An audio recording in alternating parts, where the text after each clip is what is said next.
Hello, everybody. How's it going tonight? Welcome in, John here. What if I could? School Self Portrait Design at Wood Works. Welcome in, all my members and subs. If you didn't join us this morning or this afternoon or today on today's show, I got a lot of stuff done. I was basically working on a to-do list, so got most of that done. And people on the panel, people in the chat. We're chatting, have a good time, doing blah blah blah blah blah blah blah, doing all kinds of cool stuff. And I want to say welcome in Jeanette, welcome in Jeanette, and welcome in Jesse, and welcome in Jessica. That's me. You're supposed to say who you are and your channel name and Good. what you do and promote everything. And Uh, my name's on the bottom screen no, it's underneath not. my beautiful. Well, it should be. Some Okay, it people. is now. It is now. Everybody knows who I am. Hi, I'm the yarn girl. But it's for people who don't know what you do. It's for people who are watching Um, the show for the first time ever. Oh, okay. Well, what does the SMC stand for then? I can't show that right now. Oh, okay. Show me confections, desserts, and treats and sweets, Confections. confections, Oh, and chocolate, like chocolate covered yeah. strawberries, cherry What? pie. What? Um, the other day I made a Mario themed cake. The other day, wasn't that like Uh, 2 weeks ago? yeah, that's the other day. Let's see. We've done Because mermaid food, the other day chocolate, you made a cheesecake and a pie. a black forest cheesecake. Yes, Yes. which chocolate cheesecake. Well, that's a little has a little twang to it, and then cherries and whipped cream on top. Jason, how's it going, buddy? What have you been up to? Haven't seen you in a while. Hello, Larry. Hey, Liz. There it is. Hey guys, Liz how is and everybody? Larry and Art with Connie. And Mary Crafty Corner's back. I'm back. Thank you. In the house. Sorry guys, I So, what do you random guys want stuff to see tonight? playing with yarn. What do you guys Playing want to with see yarn. tonight? Playing with Play with yarn. yarn. We want to see you playing with yarn tonight? You've been so busy. Yes. Jason says he's been so busy. So busy cutting, so busy working, so busy fishing. Those are your three options. Oh, I know you do all three of those.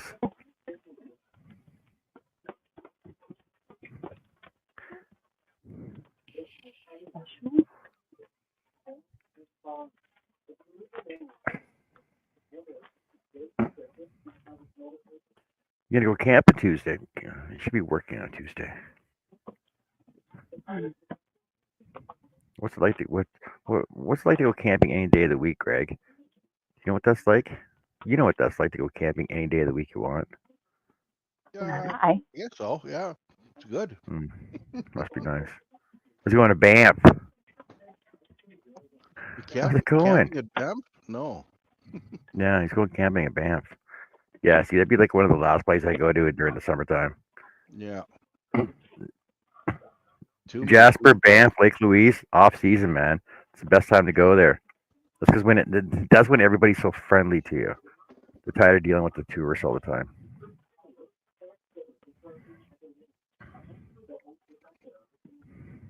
But well, he's down in Red Deer, so it's not that far from him anyway.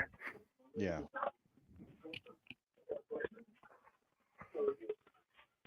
Actually, Banff.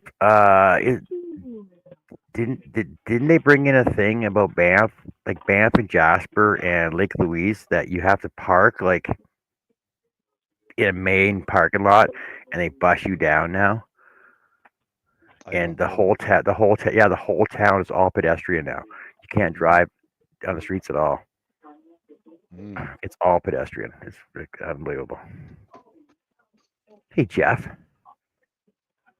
Hi guys. Jesse wants to know Hey, what you're Larry. working on. Hey, Jeff. Who does? Jesse wants to know what you're working on. Let's kind of Right now, yeah. My corner was really starting to close in, and I'm just stuffing yarn in boxes into. There's no rhyme or reason. Well, there is some rhyme or reason. So up here is all of the specialty novelty yarns. This one here is all the Hanks, and all of that over there is just inventory. The rest of this over here is inventory. These 2, 3 are all thread, but in the big spool. And then I have another littler one that I'm filling up over here. Okay, I didn't bring it over, with all of my smaller things of thread. And then as soon as I feel like I've gotten enough of that a little bit accomplished, then I'm going to tackle untangling this mess, or the mess that's in that tote, or the mess that's in a tote and a bag and that's in the living room. And then we've got a tote to go through, also on top of that, and then 2 other bags and a box. Huh. That sounds And then cool. the stuff in the garage. And then the stuff And in then the garage. And Don't then after overwhelm I me. get all of, Okay, go on. after I get all of the current packages due to people out, I've got to sell yarn. We've got to have an auction. An auction, a yarn auction. Oh wait, no, that 1 3-tier thingy that's like this one, but it's over here. It's 3 tiers of just scrap balls. Scrap balls. If I ever get one. Don't overwhelm yourself too much with the yarn, though. Jeff says he's running trains. How Jeff is says it he's running? running. As long as it's in a box. Yeah. Jeff says he's running a train in the room. Yeah, that's like so fun. bad.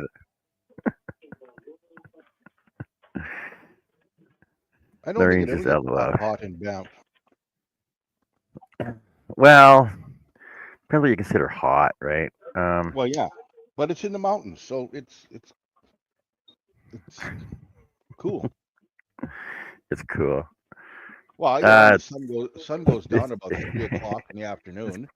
It's plus Or 7 goes right behind now. the mountain. It's plus 7 right now. Oh my God! They're okay. No word of a lie. Okay, here you go. There's Banff weather right now. Okay, so 9 p.m. rain, 10 p.m. snow flurries, 11, 12, 1, 2, till 3 o'clock in the morning. They're looking for snow flurries. Snow flurries in Banff right now. Oh, that's right. There's Banff. Where'd they have snow at? Jason, was there snow in Red Deer today? I know there was snow in Calgary.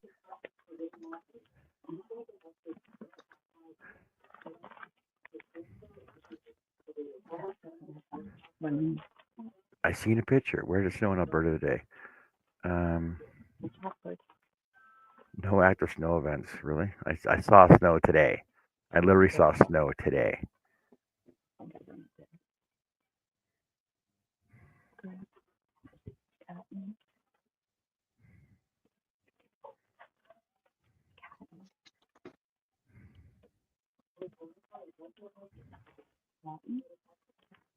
Well, you'll have to find a hot spring to jump into that kind of weather.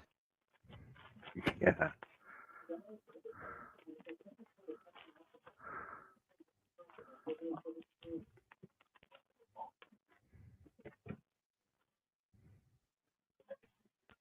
So the hottest place today was Windsor, Ontario, with 83 Fahrenheit. I don't know why it's in Fahrenheit, by the way. And the lowest was Yellowknife at 37 Fahrenheit.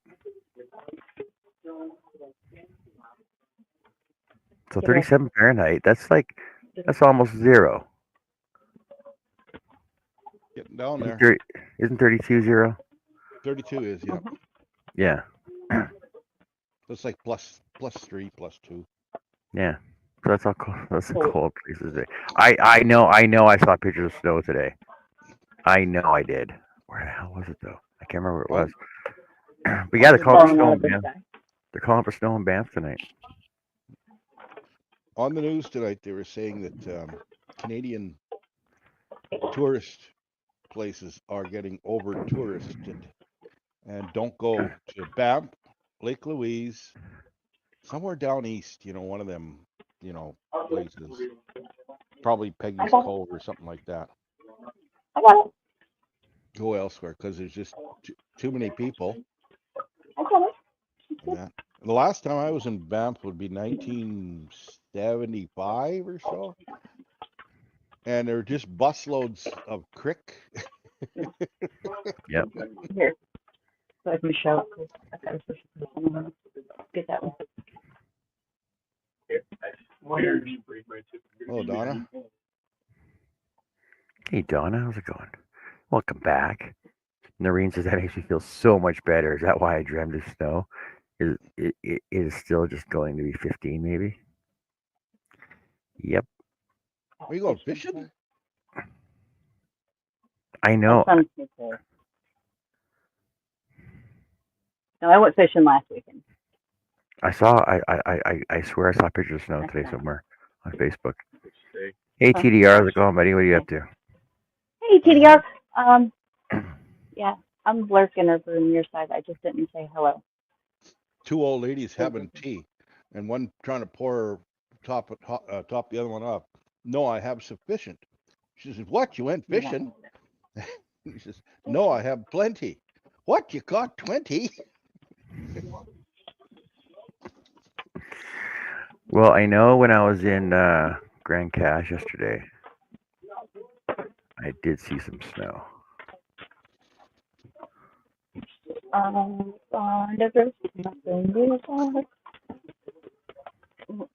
me look.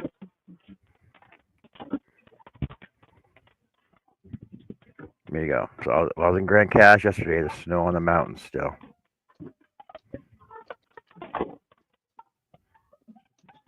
Now keep in mind, that's probably still another good friggin' 80 miles away, but there's still snow on the mountains.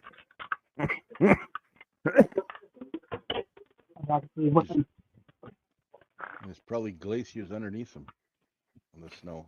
Yeah, there's snow on those mountains year round. Yep. There used to be a lot more than that, though. See, there used to be a lot more snow. Like this time of year, that would be fully covered right now, like years ago.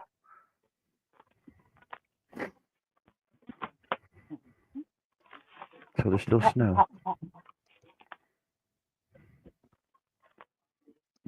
Didn't see any bighorn sheep though. I was so depressed.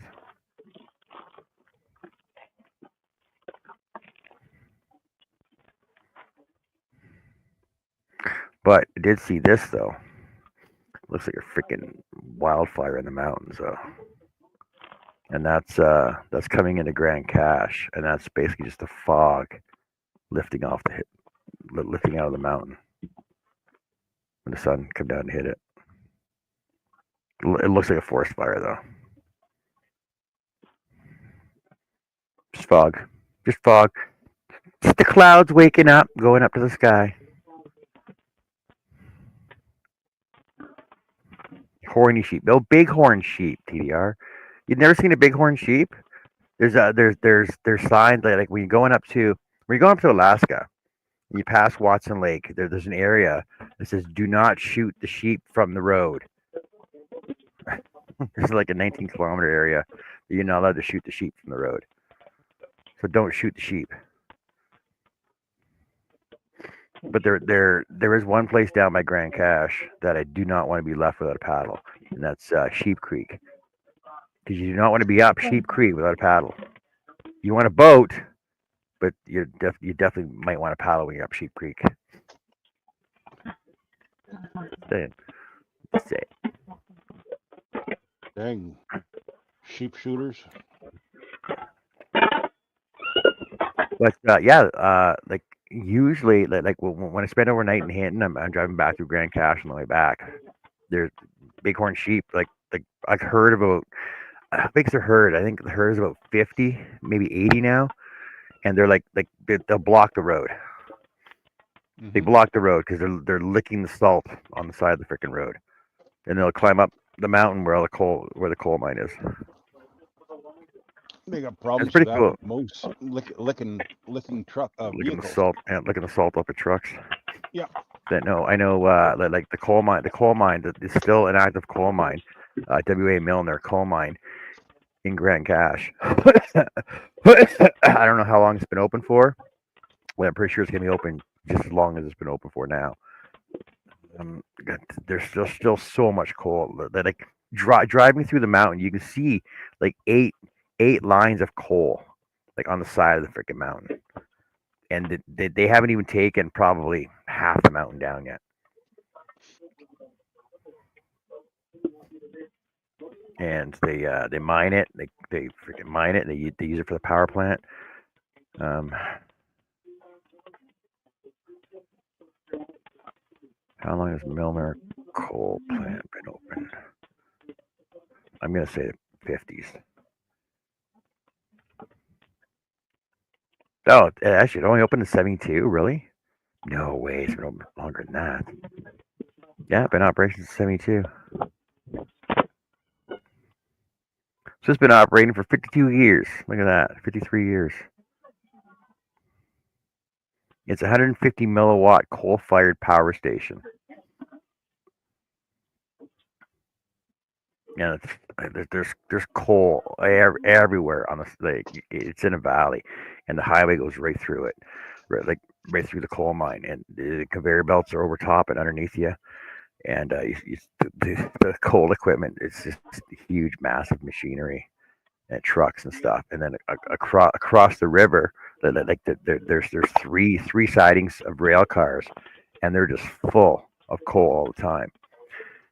And then across the river, there's just like mountains of just crushed up coal that they're putting somewhere. Can I find a little more about Greg? I'm new to him. Greg, TDR wants to know about you. Nothing new about me. I'm old. Nothing new about Greg. There's lots of old stuff about Greg. There's nothing new Yeah. about him though. Hey JJ, how's it going, buddy?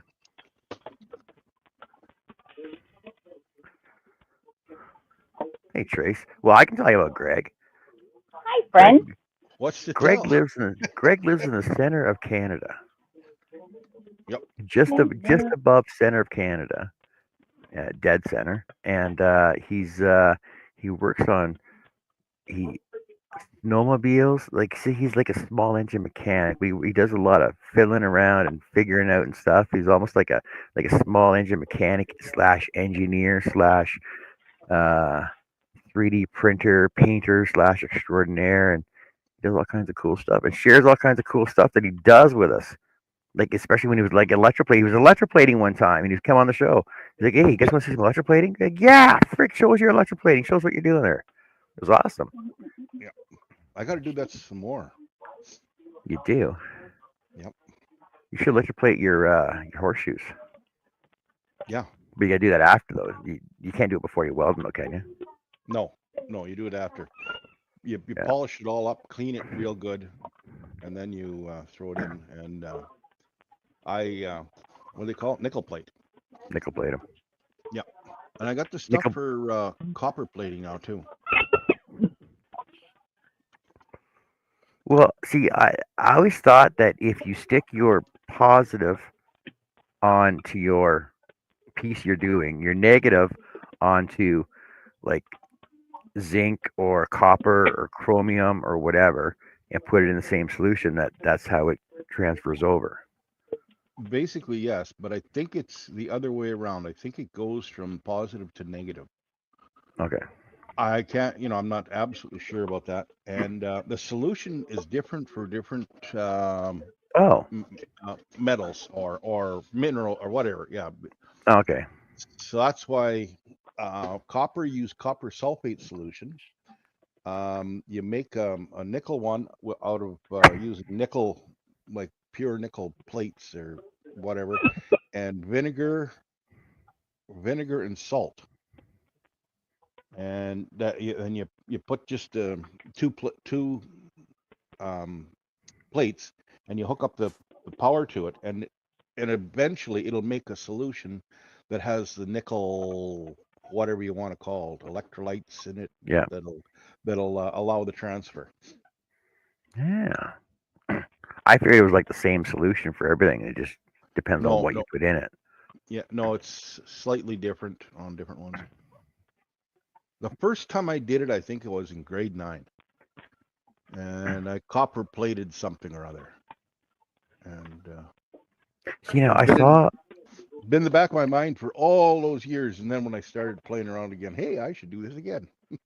I saw I was watching this one video once where they were trying to electroplate something, and the more you dip it in, the more colors you get onto it, right? Like the first dip is like a teal, second dip is like a red, the third dip is like a blue, and then a purple, or the longer you keep it in, right? Like it changes color the longer you keep it in, or the more you dip it. That's more an anodizing thing. That And it, anodizing, that's what it is. Okay. yeah, and it's yes, it's different. It or however, what do you call it? However deep the color is, Yeah, first time it's kind of like just a light robin egg blue or teal Yeah. blue, and then it ends up to being a real nice uh, blue. And it has a lot to do with temperature of your solution. So you have to heat your solution to a certain temperature, and the big problem with that is try and duplicate that exact same color. Hey, Avery. Time, temperature, and whatever, and it's hard to duplicate the exact same color. Yeah, see, so like the one I saw, like he was doing singles and then he was trying to duplicate it and he couldn't do it, so he ended up doing like a huge bath and did like 100 at a time, so that way Hmm. they were all the same color, right? Yep.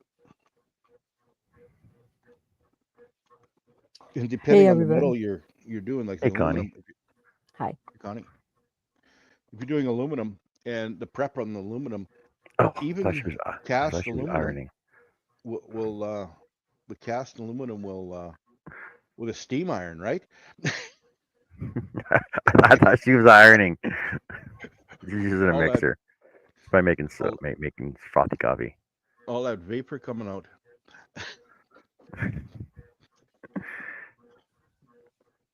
Yeah, Yeah, like I, the metal will make it all blotchy sometimes. Even the like, the way it was cast, it won't be nice and perfectly even. yeah. I think and like I apparently you can make biz. Have you ever made bismuth? No. I have a piece of bismuth. I got two pieces of bismuth inside the house. Like Hmm. one is like it's probably about 2 inches around, and it's fucking awesome. Like have you ever seen bismuth? Like held onto it. It's a man-made rock, basically, is what it is. Like a man-made crystallized rock, but it forms in squares. Mm, cool. All I've done is shot bismuth. Oh, They make like when this they wanted to eliminate lead from shotgun shells.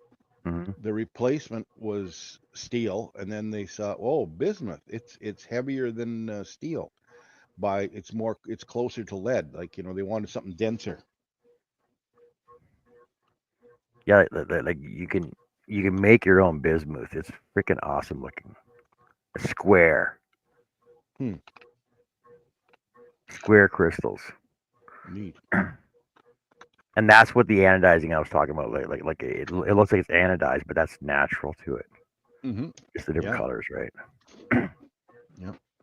Hey, Connie, how was your day? What have you been up to? Oh, I've been super busy. Super busy. Yeah, Like, trying to get ready to leave to go on my trip.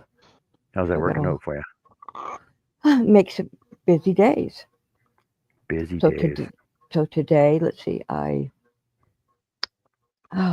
did a painting for tomorrow because that's the last one I'm going to do until I get back. And then I had to run to Walmart, get my groceries. Then I'm teaching a VBS in July. So I had to make a church and mountains and all that. So I got that all ready to paint. And then I made dog food. and I crocheted 3 hats, and I think that's it today. But tomorrow I have more dog food to make. I have to do my nails because I need them done before I leave because they won't last if I don't. Got to do laundry. Got to make butternut squash. I got to bake it and put it in bags to freeze it for the dog's food. And let's see. I'm not going to can anything till I get back. I've got stuff ready, but I'm not going to do it till I get back. What else am I doing? And where are you off to? Utah. We're going to drive. Me and my husband's going to drive there, be there for 4 days, and then we're going to drive back with our grandson, and he's going to be here pretty much the whole month of July. He's going to be here with us, so we'll be doing VBS, and then after that, my other grandson is coming down for a couple of days. He only lives an hour away, so they can get to know each other. Hey, Janice. Hey, Tammy. Yes, have a safe trip, Connie, like everybody's saying. Thank you. Yeah. It's going to be... Me and Ron, we do it about twice a year where we drive. Oh, and the rest of the time I fly. You making frothy coffee, Jess? Okay, that's what I thought. That's a pretty big container. Usually you do it in a smaller one. Half that size. Must be really You'll be up all thirsty. night. You know, she's just going to stick a straw in it.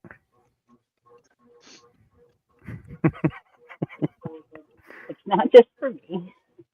Yes, it is. You know, you're just going to stick a straw in it and just drink it. Like, It's not just for me. I'm making it for everybody.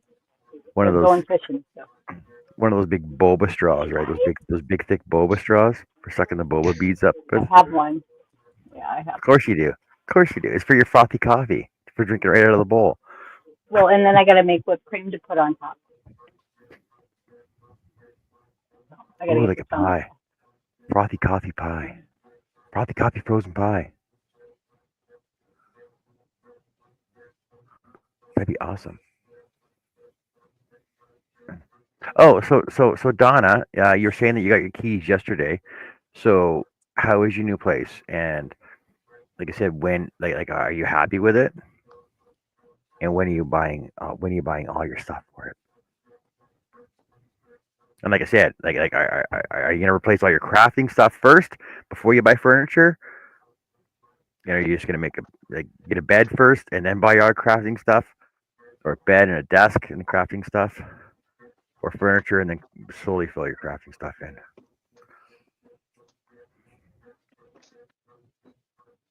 Because you got so many crafts on the go. Or you used to have so many crafts on the go too. Like Connie, can't decide what you have. Oh, yeah. Yeah, Jason, I saw it. I'll look at it after. Thanks for that, though.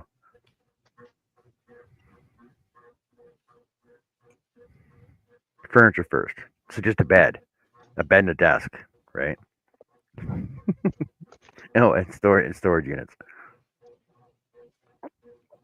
Your fan's got a double squeak to it now, Connie. I hear that. Is it really? Yep. I didn't notice. It's only just gonna fall. It's gonna rotate itself right out of the ceiling. It's been unscrewing itself for years. It sounds the same to me.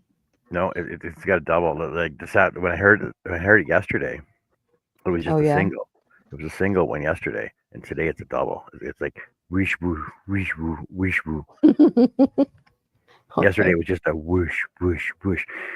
Dave, Mr. Jones, how's it going, buddy? Dave. Hey, Dave. No, I was working on a to-do list today, so I get this done. I'm still looking for your pattern. Oh, that's right. I did find a picture of your pattern. Oh, the one I was going to work on. Got my bedroom stuff sorted. I have my mom's 50s furniture bedroom. Okay. new bed for one of my brothers. Cool.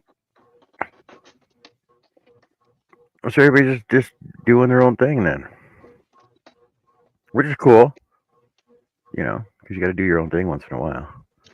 Mm-hmm. Get Oh. in trouble doing somebody else's thing. Oh, Connie. I am going to order my scroll saw as soon as I get back from Utah in first part of August. Did you good. decide which one you were going to get? Was it Seiko or the other Isn't one? it Pegasus? Pegasus. Yeah, Pegasus. No, Yeah, Pegasus. Pegasus. I know. Pegasus. Yes. There is a Pegasus in logo on it, but it's Pegasus. Pegasus. Okay. And you're also getting you're getting it with the quick change adapters, right? On it, already installed on it. Yes. I am. Okay. In fact, I was going to look that up because I had it. Do you have spiral blades yet? I do. I have a big thing of them. I bought them already. Okay.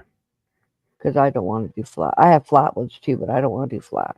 Can I ask what brand you bought? The same brand that you guys have.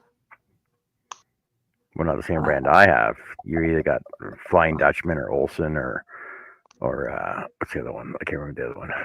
Or Pegasus. Pegasus has their own brand too. Yeah, it's one of Flying Dutchman or something. It's something that Yeah. Who was it that was talking about it when I wrote it down? I think it was Billy Burt was talking about it.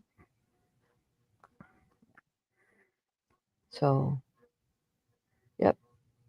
Because I know mine. Well, you could get mine pretty quick though. Mine come from. I can't remember. Land Down Under? No, they come from Acme actually, but the same place the Coyote buys his stuff. Yeah.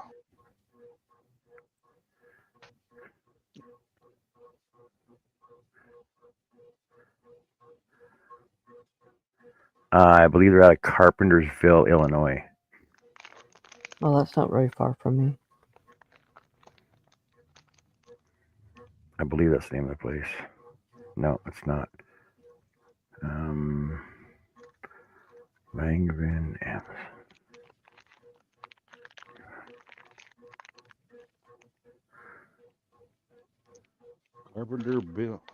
Carpentersville, Ill. Yeah, Carpentersville, Ill.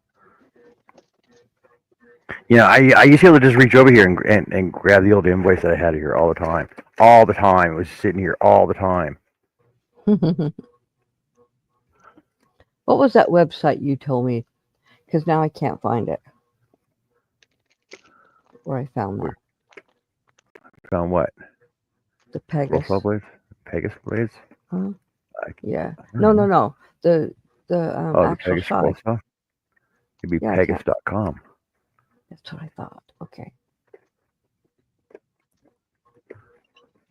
Man, see, I used to have that receipt sitting here forever, for the longest freaking time. I used to use it to order on my scroll saw blades. I got no idea where it is now. Oh, so I seen it was Larry Contreras' birthday the other day, and I'm like, because I know he passed away, but people are still putting birthday wishes on his Facebook page. And I know you're supposed to have somebody in charge of getting rid of your page for you, or leave it in memoriam for you. Mm-hmm.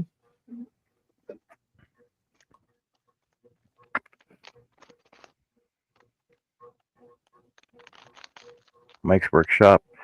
No, I didn't get mine from Mike's.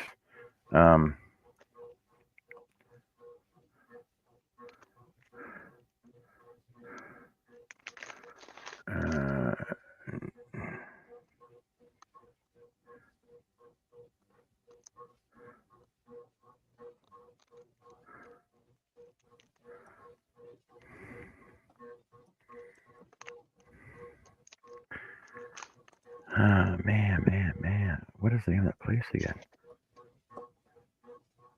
I could have, I should have it on my bookmarks too.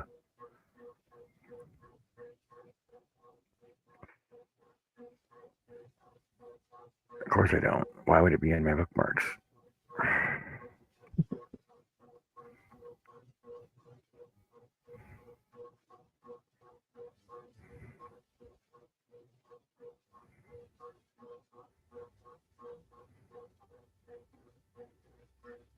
You sure it wasn't bearwoods.com that you had me look? For Pegasus, Yeah, you can check Bearwoods. I'm looking at one. It's a 21-inch for $994. That sounds. Does it come with a table and a foot pedal?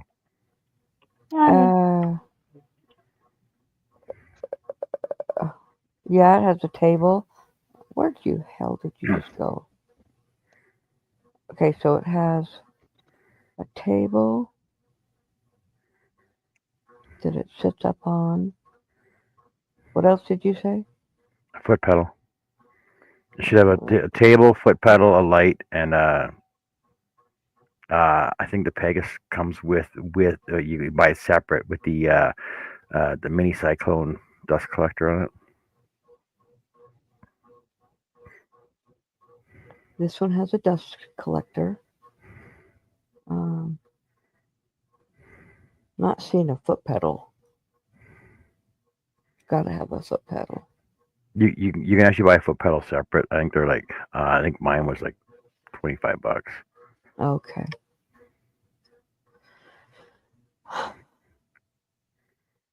Yeah, it's a 21-inch. Yep.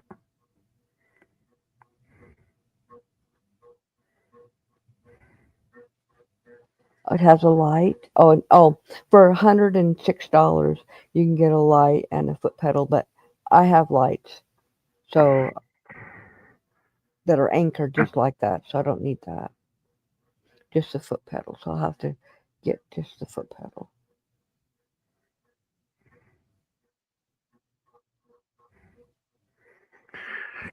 Oh, does anybody remember the name of that scroll saw that Charles has? No. See, so your 21-inch Pegasus up in Canada is $1,400 through Bearwoods. Yeah.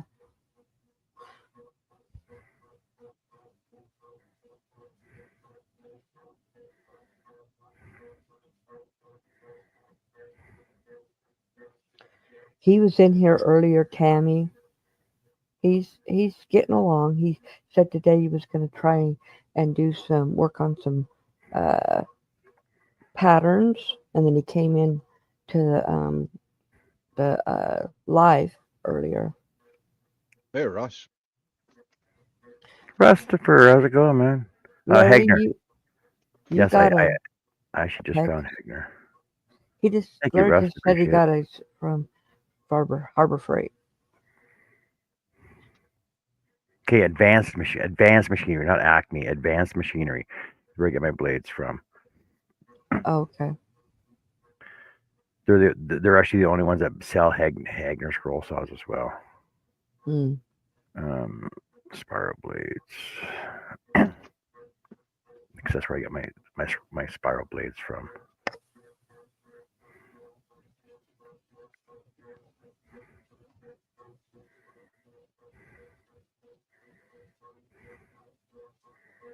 And they are in. I don't want to call you. I want to find out where you are.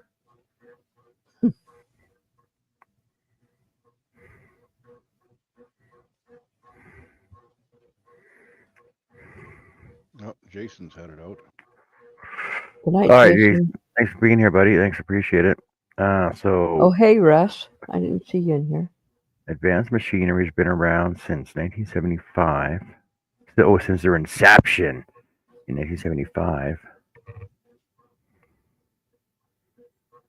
Where are they at? Why doesn't it tell me where they're at, though?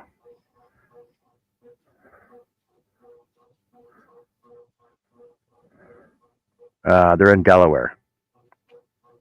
Okay. Yeah. That's where I get my scroll saw blades from.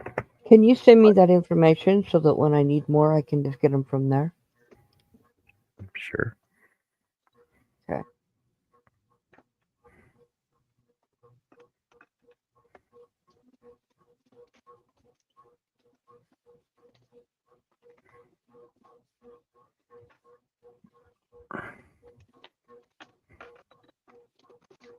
And I got it in my cart waiting.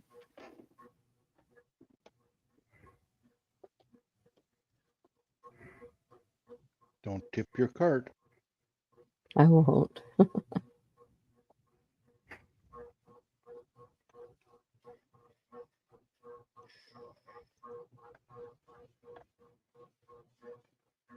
Free shipping on orders over $100. Cool.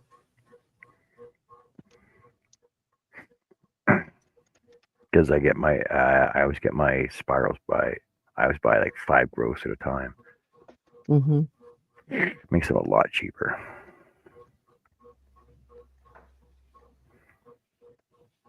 Where is Connie? There she is. I'm right here. No, you know what I meant. There you go. I There's a know. link. There's a Thank link for you. yeah, advanced machinery. I should have known that. Okay. Ross, Thank we met you. the buddy. We were missing you this afternoon. We're looking for you.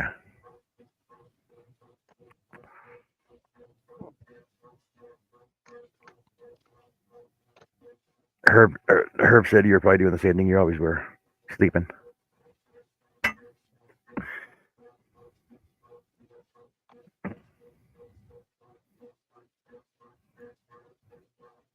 Oh yeah, like so, like I've tried all the different spiral blades. I've tried Pegasus and Olson and Flying Dutchman, Sawbird, Aberl, Nequa, and so Nequa is the actual brand that they're built from. There's only 2 brands that actually make scroll saw blades. Nequa is one. I can't remember the name of the other one, but one is cast and the other ones are formed. And the formed ones are actually better because they don't go through a tempering stage. And when you temper them, that's when they get brittle. So the Nequa blades are basically the better blades that are on the market. And the thing is, just depend. Like everybody will buy Nequa, and then everybody will just rebrand them as their own brand. Mm. But it depends on whether they're cast or formed. Not Looks formed, like but shipping's only going to be $100, which isn't bad.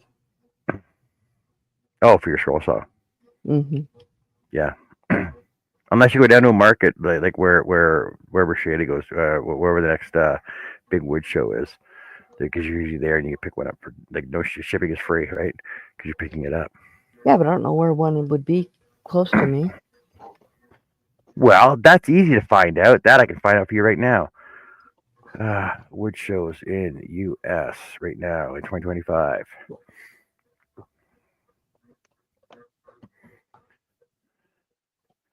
The next wood show coming up, there's one in BC. There's one in Missouri in January, March, April, May, June 24th.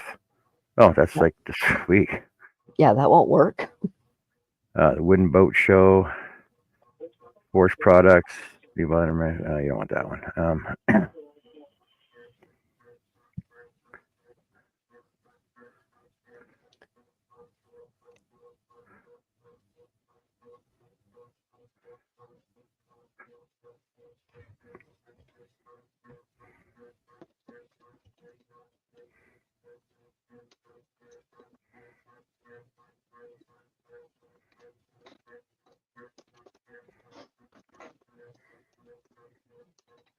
All right. There's one in Vegas. July 22nd, 25th. Midwest Tool Expo, Northwestern Woodworkers Association show in March, Wood Pro in Florida in June. Well, Vegas is too far to go. Even though I'm going to Utah, that's another 7 hours. And that's right when I'll be headed back this way. I'll have to look and see. And if not, I'll just order it. Because $100, if it was closer, I mean, gas will be over $100. Yeah, exactly. So if it was in Missouri later this year or Oklahoma, that would work. But Depends on how you look at it. Like if you look at it um like there's picnics, there's wood shows, there's expositions, expos, there's all kinds of like depends on what you want, depends on what you're interested in. Because like if you go to a trade show, then you're looking at more tools than anything else. But if you go to like a creator show where you can actually meet everybody, the ones that everybody goes to, right? mm-hmm. Like we meet Billy Burt and all them guys. They Right. go to the shows every year. Yeah.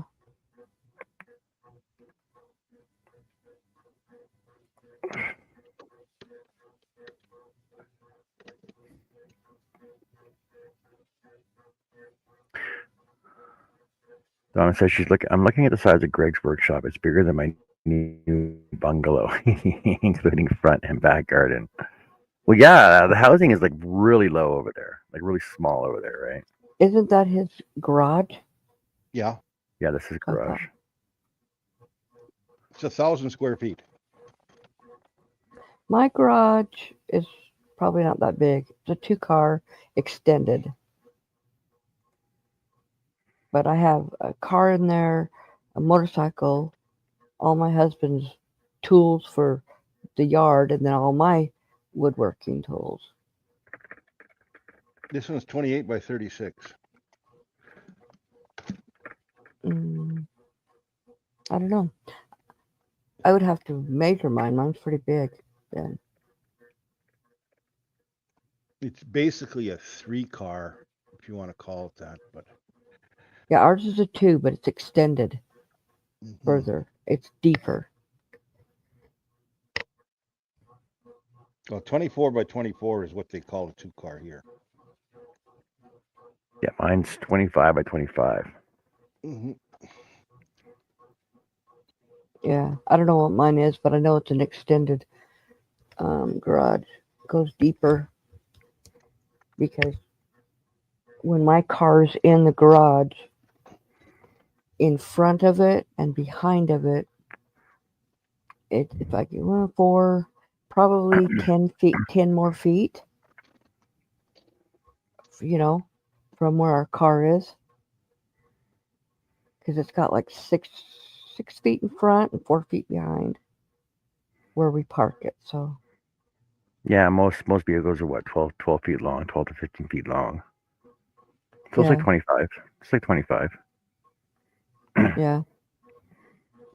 See, know so I Greg know technically has a 3. Greg technically has a 3-car garage, but it's like what a 5 bike, like in two scooter garage right now.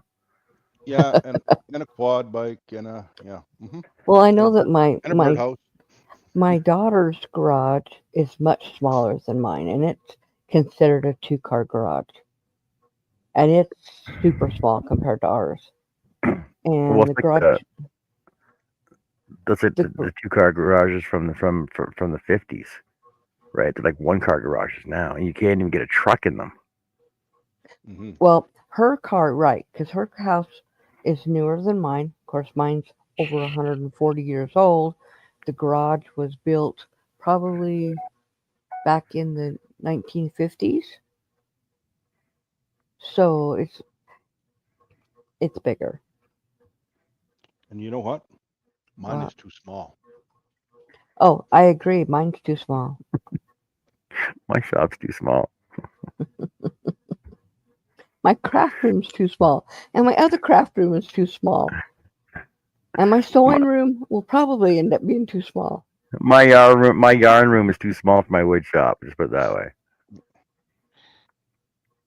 Yeah. Over the years, everybody say, "How big a garage should I build?" I says, "Make it as big as you can. You want to and then shop? Guaranteed, and you go 10 feet bigger than what you think you need, and guaranteed it'll be too small." Well, Ron first said, you can have the dining room as your craft room. I'm like, how is that going to happen? How's that going to work?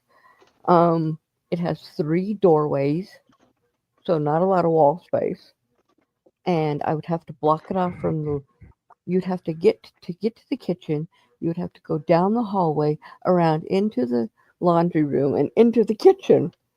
All the way. I'm like, I ain't doing that. No. So Like I would love to have a workshop, probably. I'm gonna say 100 by 60, big enough for a big oh rig to god, pull in. TDR. We're talking about wood and yarn. We're talking about our Wood the size and of our yarn. shop. Our woodworking shops. We're talking about our shop. See, because like here, let me put myself big for a But second now here. I am going to be putting my scroll saw downstairs. It's not going to be out in the garage. Okay, TDR. Let me put my other camera on for you for a second here. So my shop is 25 by 25. It's a double car garage with a man door on it, right? Real Okay, so you see the man. so you see my table saw, and behind that is my drill press, and my planer is buried in there, and my jointer is buried in there. My miter saw, my compound miter saw, my router table is in there. It's all in the on the one side of my shop, I can right? see your. Yep. Because the thing is where the shelving is. Without my hair going off, where the shelving is, right there, is right behind all my yarn. So I got my yarn right behind me, my scroll saw, all my wood, computer, and then storage, my air compressor, my dust collector, my spray table, and back to my table saw again. But behind the yarn, behind all the yarn, I got like two more racks of wood, and then my whole over in the back corner over here by the man doors, my sanding station way at the back over there. Don't you have a freezer in there too? Yeah, I got a freezer. It's a small freezer though. It's like an apartment size freezer. Oh, okay. Yeah, it's only a small. Like I think it's a 10 cube. Yeah, and see it's big enough just to hold animals. Yeah, my garage has 2 tables. Work tables. Has shelves on one wall with all of my wood. It's got we pull the car in to it because my one table is on wheels. I push it against the wall and pull the car in. We got the motorcycle and Ron's lawn care crap at the one side. But then I have behind me, see that right there? That's my craft room. Goes half the living room, goes all that way. And then I have another craft room downstairs. And then I'm taking over my daughter's because she moved out. Her big bedroom is going to be my sewing room. And then I'm going to, in that other craft room is where I'm going to be putting my scroll saw. Geez, you need a big. Well, see, the thing is, so basically, what I need to do, I need to get another computer for inside, and I'll set up my yarn downstairs. That way, it's all out of the dust and all sawdust and everything. But it'll be downstairs. But then I got to reorganize the entire basement for my turtle collection, my collections that I have downstairs in the basement.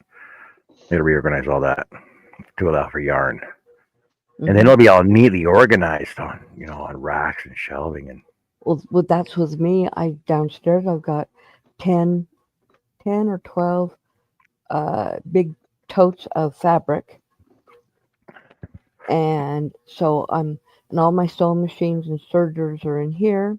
A bunch of my sewing stuff's in here, so it's going to go down there. It's going to open up more room for my yarn in here, and then I got to move my pegboard. I got to turn it so I can put my flowers on top and yarn on the bottom of it.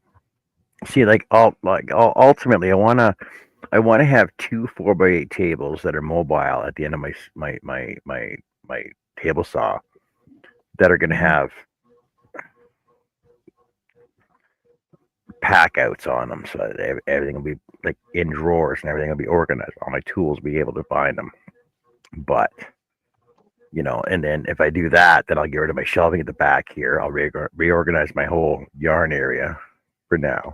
Now, see my table, my one work table that's on wheels. It has my table saw embedded into it.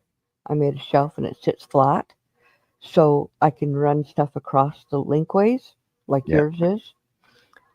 But underneath, other than that one shelf, it's just open. And I want to put a section and then shelves so I can put stuff in so I can use all the space because there's a lot of dead space above Yeah, like my I stuff. I do have all the patterns for like to build the tables I want, to build my new miter station, because I have all the I got all these blast gates, I got all the hosing, I got to finish my roof, my ceiling. But then I got my ceiling that I got to do first, then close in my dust collection and air compressor so it makes it more quieter in my shop, and then Mhm. rebuild my miter station with and have all my down Mhm. downdrafts going to it with all Because my my blast gates. where my miter saw sits, I have one table and then I have another table and then I put like a shelf in between, Hmm. and that is where my miter saw sits, so I can run the so it's level with those two tables, so that I can just lay the not run, but lay the wood there so it's all level and so I don't have to sit and hold it. The Yeah, tables hold it. that's why I also want to get a 12-inch Bosch instead of the 10 Mhm. and a half that I have right now. But I want to get the 12-inch with the articulating arm on, so it'll sit closer to the wall, which will actually open up another 10 inches of space on that side over there. Like it doesn't Yeah. sound like a lot, but 10 inches by 20 feet is a lot of room. Right. I agree. Like I want to close it all in so that all the dust collection will go right directly to my dust collector and have everything down below all in drawers and cabinets and like I got the videos. I have the videos all in place. I just need the wood and the time to do it all. I just don't know Same which here. one to start with. Well, and I don't have no insulation on the outer wall of my garage. So that's the first thing. I got to get insulation up. Yeah, insulate it and poly it. Yeah. So that so it's warmer in there. And there's two big windows. It's not very insulated at all. So I'm probably going to I want to keep the windows because I want the light. Yeah. But I'm going to probably put polyacrylic or something on something to insulate it. See, so when I moved into my shop, it was basically it was bare stick, right? And so it was it was all 2x4, Econo 2x4 studs and the outside plywood, and then the Mhm. siding. Mhm. So it was freaking cold in my shop That's what because I it was have. it was just a garage.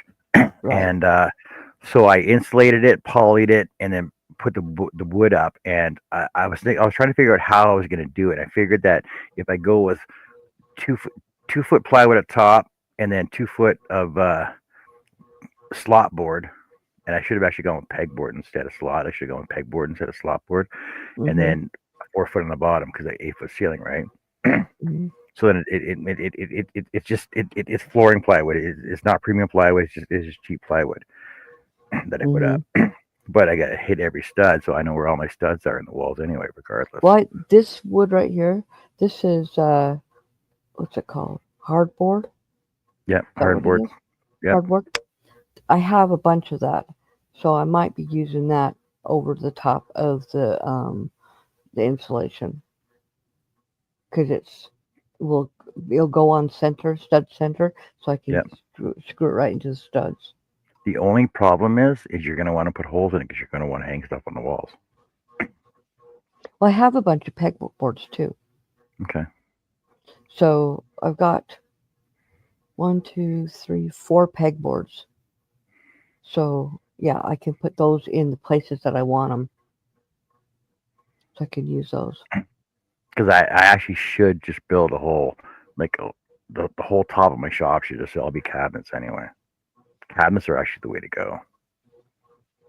I have some And it, cabinets down in my old craft room.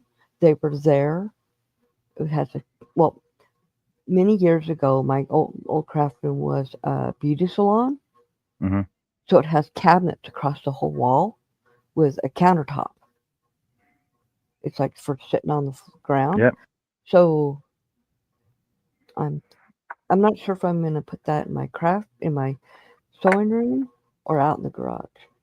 But it's got a shell. It's like 2 feet deep and it's probably 10 feet long. Okay. And it's got drawers, shelves, and everything. Like if I do plan on doing a shop redo, I'm basically gonna do it on graph paper. I'm gonna draw out everything I have to scale and just place it where I needed everything at. Right. Hmm. Most everything is on wheels. So the table saw will not move. The air compressor will not move. Everything else is on wheels though, Hmm. except my scroll saw. Right now, the only thing I have on wheels is the one table that has my table saw. I'm on wheels. Uh-huh. Of course you You are, are. Greg. My chair's on wheels. I can just wheel. I can't even wheel out of here because I get too much shit in the way. Mhm. Yeah. But I should be moving down everything sewing wise here in a couple weeks. But I have to make some shelves. But I got 2x4s for the frames, and I've got that hardboard for the shelves because it's just going to be yarn. So as long as I put a couple of braces, it'll hold it up.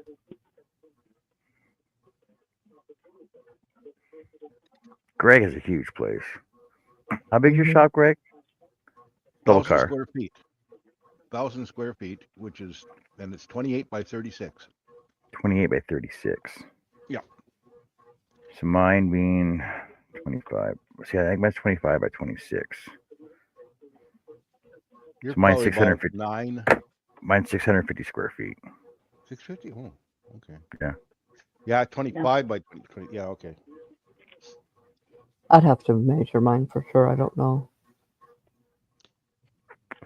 A But I buddy also built have. the same garage as me. Well, two of them did, and I built mine after looking at his. I thought, oh, well, this is going to be great. Well, he had barely moved into it, and when after you move, you bring in all the You other want to go stuff, 50 room? and you realize it's kind of small. But then too, the codes around here, they were kind of whining. Ooh, why so But, big? And now you should see the size of these garages. Like, it's but you know ridiculous. what? You know what I have in my garage that most people don't have? I have a stairs down to my basement. I can go in my basement from my garage or upstairs in my garage on the main floor. Mm. See, I, I, I've seen two floor wood shops. I just Hmm. can't see the logic in it. Um, Well, it's not part of it. That's the no, basement no, of no. the house. Yeah, But no, no. yeah. I understand that, but Okay. I've seen two floor wood shops where you do Hmm. all your cutting on the main floor, and then take Uh-huh. everything upstairs and do all your finishing up there. I'm like, no, that's just no. The only reason I'm thinking about putting my scroll saw in that room as you come down the stairs from the garage is because it will be close to the garage where I can take wood and take it right back outside, back Oh, out to okay. the garage, that kind of thing. If I am cutting anything, it's close. It's only 7 steps down to that room. Well, so most of your Baltic birch is available in 5x5 sheets, right? Like you can cut anything you want. You can cut, like, try to stay away from construction grade plywood though. But the Right. thing is that with a 5x5 sheet, you can get a lot of good material if you just cut them in standard 24 by 16s, right? You can get Hmm. a lot of good stuff out of that, and you'll end up with a couple long strips for doing ornaments, like for double stacking ornaments, stuff like that. That way, you got a backer and a front for your scroll saw work, right? Right. Yeah. And I'll need to get another air thing Right now, I just have a shop vac, which is better than nothing. Well, see, so when I first got my scroll saw, I was in a townhouse in a bedroom with a carpet. Mm-hmm. Don't do that. And Yeah. I bought a one horse dust collector, Mm-hmm. which is actually right. It's still hooked up. It's right there. Uh-huh. And I just ran a hose to the bottom of my scroll saw, right? Right. And it worked awesome. It kept all the dust out of the carpet, except for whatever was what I put down. Right. Yeah. And then we also now have 2 bedrooms upstairs empty. So we have 1 They're bedroom going to be filled downstairs. back up right away. I know Ron's gonna move his all his stuff upstairs, all his books for studying and stuff. But his computer won't go up there because his computer has to be hardwired. And I don't want to put the router up there. So his computer will have to stay down here.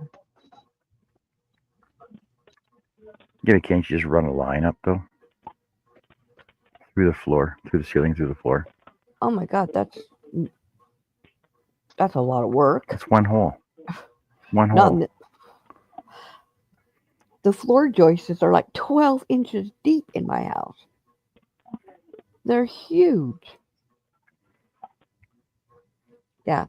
If you look at this, where the ceiling is here versus the ceiling upstairs, it's like 12 feet, 12 inches deep. All our floor joists are 12 or more. Even downstairs, they're deep. I mean, yeah. Yeah, but they're hollow. Just go in between them. Yeah, but I don't know what's in there. Hush. You got to remember, my house is almost over 140 years old. Well, it'd be an adventure. Yeah. Adventure, I don't know if I want to deal with.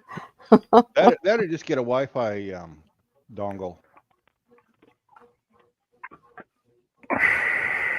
A Wi-Fi dongle, what the heck is that? Well, you can't use it Wi-Fi because he doesn't have Wi-Fi in the computer. Yes, Is his that- computer doesn't do Wi-Fi. Well, you can put a Wi-Fi dongle, Dongle. they call it, and Okay. it gets Wi-Fi. Yeah. Does it have USB? Yeah. Yeah. Okay. You can buy them. They're just go on Amazon and go Oh, I just found it. Oh, they're cheap Wi-Fi too. USB dongle. Yeah, they're cheap. Yep. How come I Yeah, didn't know or that? like a fire stick will do the same thing too. $16.99 from Amazon. There you go. Oh, I'm gonna put that in my. Yeah, you're gonna put that in your cart right now. You're gonna buy 5 of them. You can just kick them out of the house now. Just be on repeaters all the way out. Yeah, that's gonna go in my add to cart. Okay. That will So work. I just gifted out 5 random memberships when they went I out saw. to Mary Webb, Marty Raymaker, Gail Chrisman, Harnell Media, and Ellie's Yarny Craft and More. So Cool. I forgot to, I haven't even gifted those out. I still have 5 more to do. That was like, I'll do 5 more next week too. Then I totally forgot about those. Man, Maybe on I've been bingo? forgetting too. Oh, I can't. And I still can't get a membership back Wait, of so- yours yet because I haven't gotten my new credit card oh your card thing. until. Well, I'm hoping it'll get here on Monday. If not, I won't have it when I go to Utah, and I'll have to wait. But none of my mail is coming here while I'm out. While I'm gone. Oh yeah. They're keeping it at the post office. But I have pills coming for Ron, and they need to come by Monday. And if they're not, they're done by FedEx. So I'm going to have somebody come and pick them up. I was going to have my daughter do that, but she's going to be in Dodge City. Dodge City for the next 3 weeks or 4 weeks. Because her store is here in town, but she is a manager trainer now. So she's Mhm. got to go to Dodge City to train a new manager. Wow. Cool. Cool. So she won't be here every day. But we have some friends I can have them come over and pick it up. I hope it just gets here. Because I have nothing else coming other than that. And that comes FedEx. I don't know why. It used to come post office, and now it comes FedEx. I got tires coming this week. Hmm. Where they ship them? Can't remember how they shipped them. I'm going to be courier? mad if those pills don't come because Ron really needs them.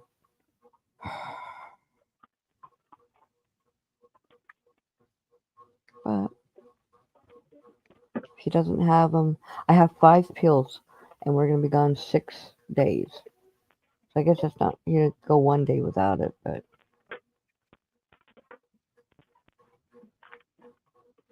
Yep, Dodge City. They have a restaurant, Miss Kitty's, from Gunsmoke.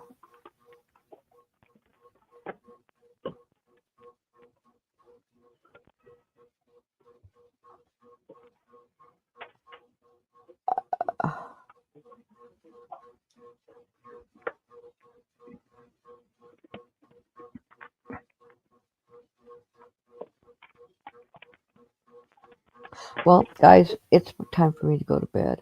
I've got tons What? of things to do. Yeah. Way. No tomorrow. way. Yep, I got lots to do tomorrow after I get home from church. So, but I do have a video, a premiere tomorrow night. Okay. Thank you. 7 Got my 7 notification. Central, 8 Central. 8 Central. Okay. All right. We'll see you guys All right. later. Good night, Connie. See you, Take All right. care. Safe Bye. travels. Uh huh.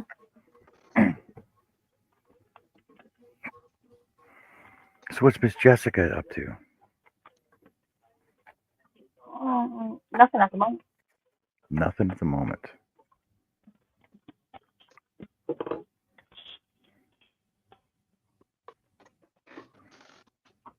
Well, it's doing things, but nothing.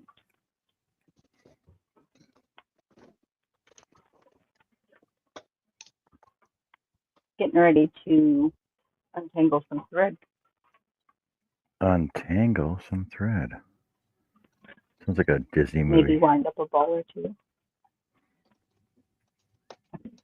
Maybe wind up a ball or two. Sounds like a song. Mm. Sitting around on a Saturday night. Got nothing to do. Hey, let's wind up around a ball or two. Winding round, round and round. Wind up that yarn. Yeah, look at it. Cake it. Ball it. Scan it. Hank it. Wow. Oh, man.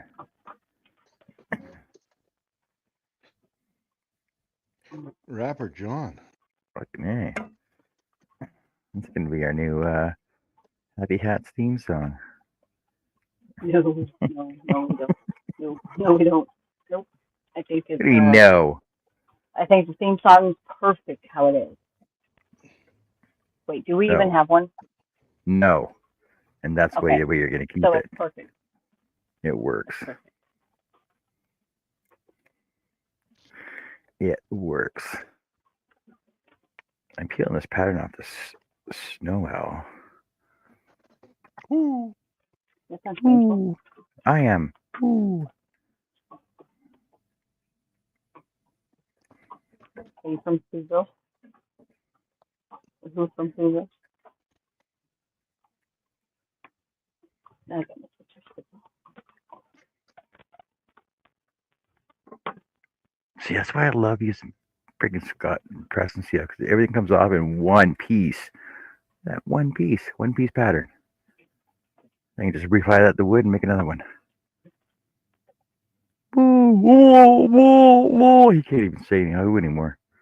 This guy can't. He go, woo, Ooh, who's gonna swoop in? Look at the sharp talons. Who's gonna grab them? Whoa, whoa, whoa, whoa. Yeah. But right now I'm adding up all of my Joanne receipts to see how much in total was spent over their shopping trip. Oh yeah, we're still waiting for news from your inspiration, Michael's. Michael's in your inspiration. Oh, what's happening with the Joanne Michael's stuff over there? Michael's is taking over all of Joanne's private label products. All of like just big twists though. Like what other private labels do they have? I don't know. Like They Joanne's got like other brand. products and stuff. Not just See, but I thought, design. yeah, because I thought your inspiration was taking over some of this stuff too. Well, here's Originally. my thought. Okay, here's my thought on the whole thing. Joanne's just went out of business. If people Yeah. didn't buy the product from Joanne's, what makes everybody think that we're going to buy it from everybody else? Not making any sense. Joanne's going to make money off of it. Well, yeah, but the thing is, Joanne's is still opening back up again as Joanne. I don't think so. I don't think so. I'm just trying to figure out why they would liquidate all their stores just to rebrand the new stores. There's always going to be less of them. Good night, Larry. Have a good week. I'm pretty sure we'll see you tomorrow. Good night. See you, Larry. Have a wonderful evening. Oh.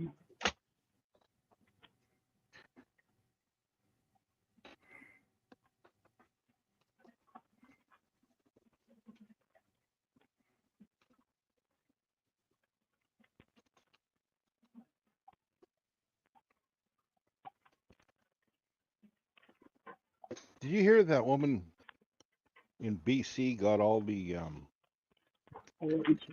what were they? The Hudson's Bay retail outlets? I think there were 20 some. She was going to take over the leases of all of them. What? Why? Yeah. Well, she's already some sort of a mall owner, and she was going to open up, and Rosie? That's her name, Rosie, and she was going to be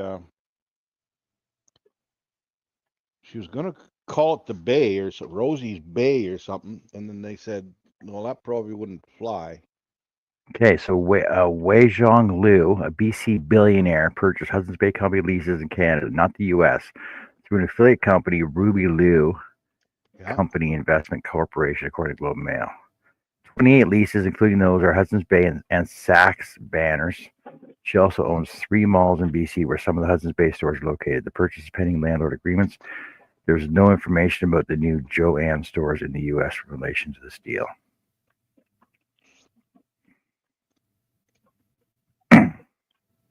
But what is she doing with them, though?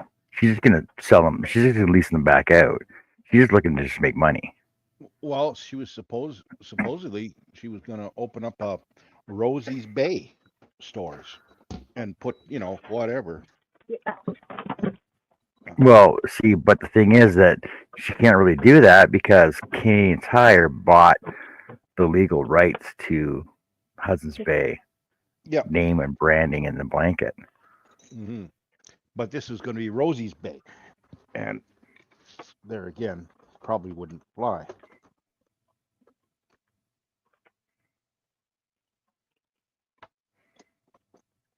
So, man, I just saw the size of that receipt. Whatever happened to the paperless world that we're supposed to have back in the 90s? Oh yeah, everything like save the tree. I know, like the receipts have gotten longer and longer and longer. Like, have you ever gotten a Mark's receipt or Canadian Tire receipt? Like, oh, fill out the survey, and there's like freaking like 8 inches of receipt paper. Just fill out the survey and get like a $3 or whatever, right?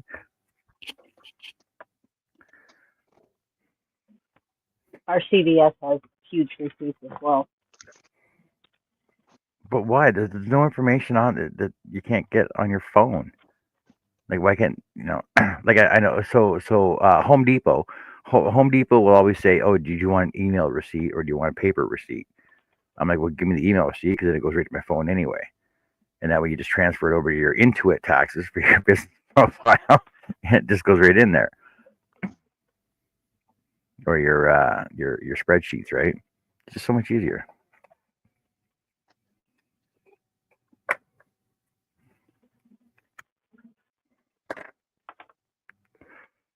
$1651.74. What? How much? $1651.74.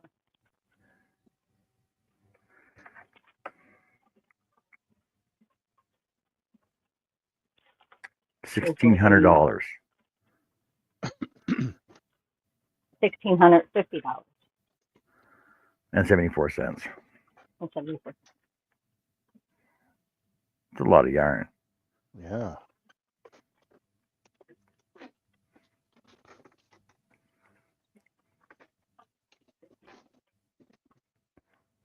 Yeah, that was a little bit of money.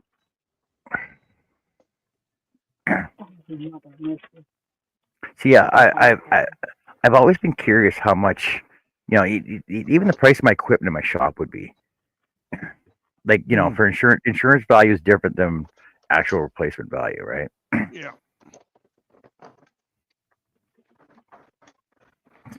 Could you imagine putting a fire claim in for my shop? Yeah, I had $3,000 worth of yarn. Really? Well, what? Why do you have yarn in your shop? Oh, have you never watched my YouTube channels? Yeah, apparently I had every size Addy in my shop. By the way, not Centros. I had Addies in my shop.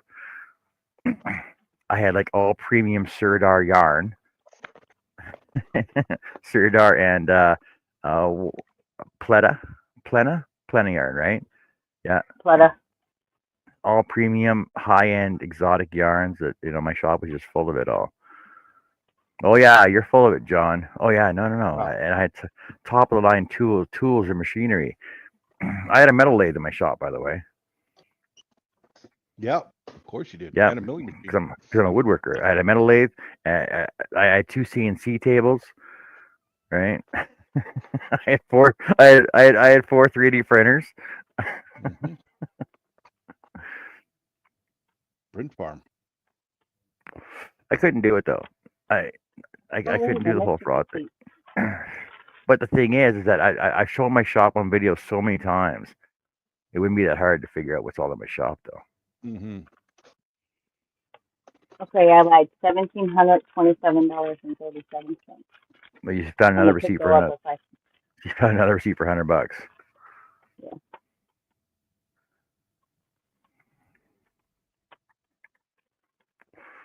And how much of that was all personal purchase though? How much of that was personal purchase? What? $25. 1,200. No, like $25. I did not spend anything.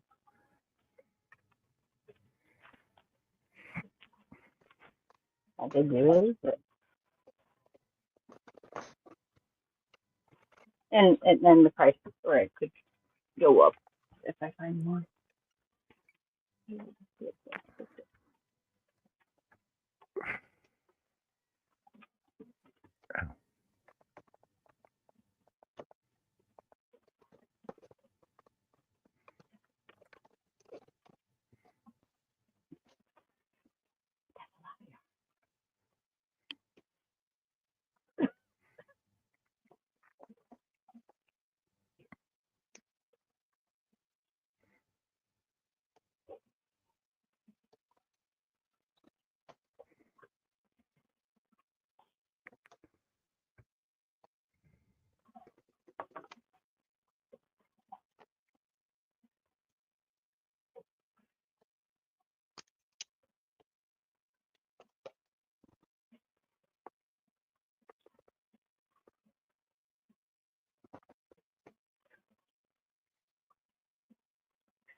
Don't eat me. Oh, the chat just went dead. Chat went all quiet, like. No, like Everybody wants to. I know I need like at least a week in my shop just to organize and get rid of. I need to pull everything out of my shop and just reorganize my more. shop entirely. What's that? I thought you had given 5 more. You did give no. I did get 5 memberships. I know. I thought you did 5 more. No, I'll do those next Saturday.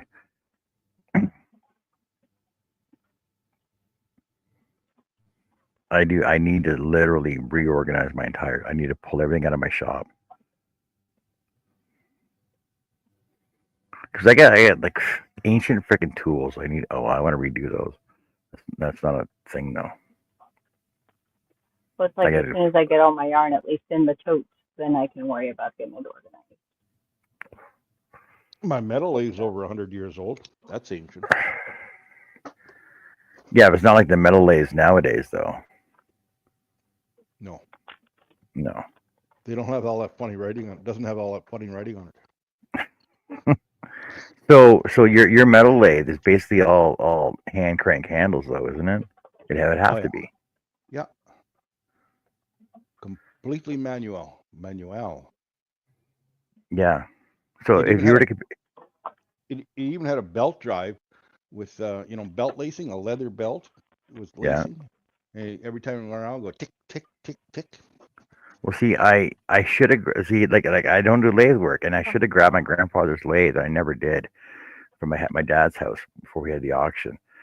It worked on a leather belt. Yeah. I pulled this apart and I put on used a used car timing belt. Oh yeah, that would work. It's endless. It's flat and it works great. Yeah. And being rubber or rubber-esque, it's got good traction.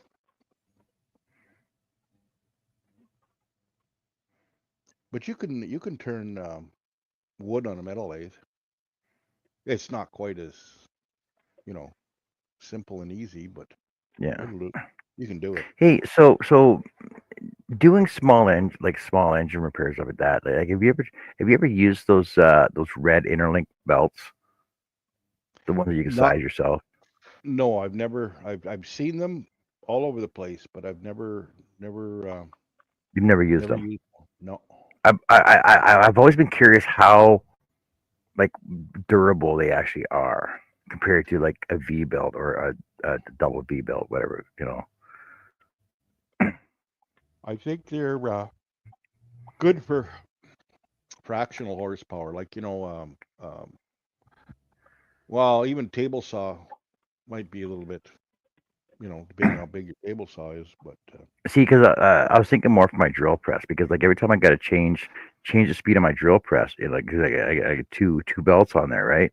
Yeah. Like to change the speed of the drill press, you got to change both of them, but only one pulley actually moves.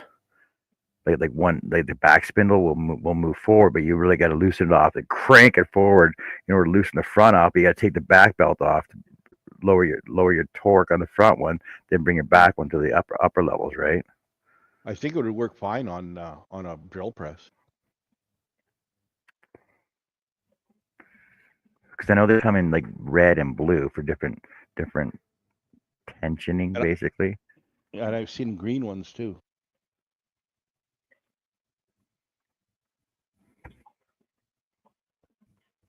But I guess until they actually wear out, I'm actually not really concerned about it, though. Mm-hmm.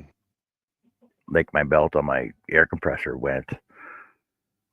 I don't even know what happened to it. It just melted on my pulley.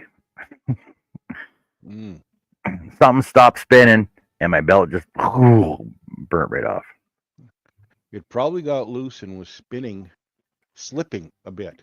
Yeah. And it overheated it, and then that only compounds the problem, right? It melts the rubber and everything disintegrates. Okay, what kind of air compressor you got? It's a Surelift, and it's Princess Auto offshoot. Princess Surelift. Yeah, like they did the all the hydraulics in that for Princess Okay. Auto, and it's a sure lift. It's a 2-stage, 80 gallon, does 175 psi, and you regulate it down to whatever your shop pressure. See, I Decent got a under 5 horse. I got a Campbell Haas valve. It's vertical. Yeah, mine's vertical. I think it's 60. Let me check this. Yeah, it's a 60 gallon, 3.7 horse, 135 psi, Hmm 240, single phase. Yep. But I find it just won't hold the pressure when I'm like sanding, right? Yeah, it doesn't have enough CFM, cubic feet a minute, and that's the whole Well, thing.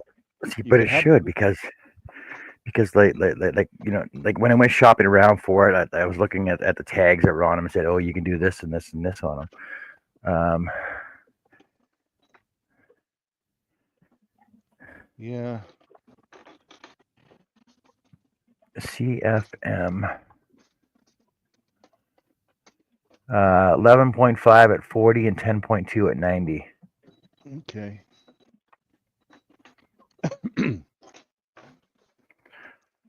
But you're probably running your sander at 110, Probably. and the CFM drops off. I don't know what my CFM is, and I can't see it. It's Well, like hidden. the reason I bought it was so I could run my sprayer, my air sprayer, Yep. and my well, it actually showed like air tools, like air drivers, and what's that tool for doing body work that has all the pins on it? A scalar? Yeah, scaler. Show one of those, and an air sander, like an air body sander. Yep. So I figured it was good enough for what I was using it for. Hmm I was looking at one that they had on sale at Princess Auto, and they didn't have it because my friend's daughter was working there at the time, and you can get friends and family discount. Yep. So I checked it out, and I says, can you get me this? And they said, oh, we don't have that, but for another $200 you can have this one. And I'm going, yes, I'll take that. And it was like $700 or $800 more than the one I was looking at, you know. And yeah.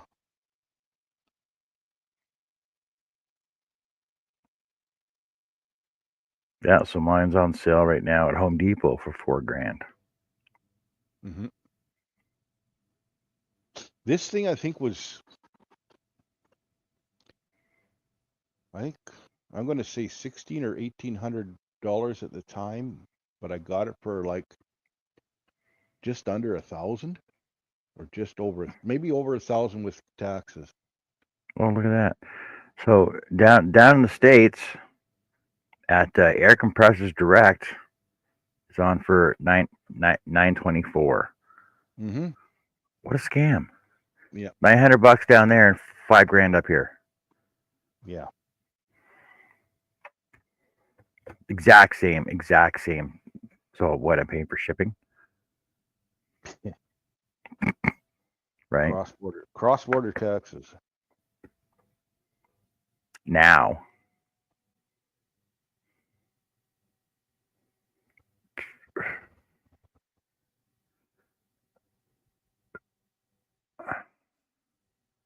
And I keep hearing mice in my shop. I don't know where.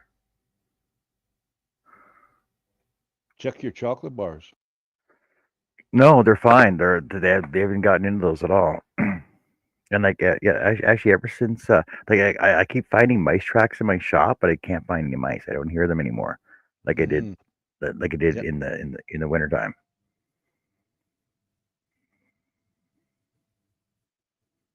but they are in places in my shop where I know that they shouldn't be. Like I got mouse tracks on top of my scroll saw. Why is he walking on my scroll saw? I don't know.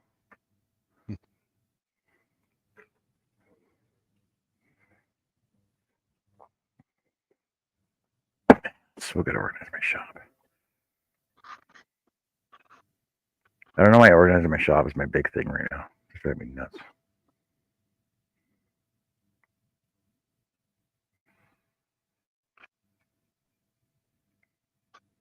I guess because everybody else is organized.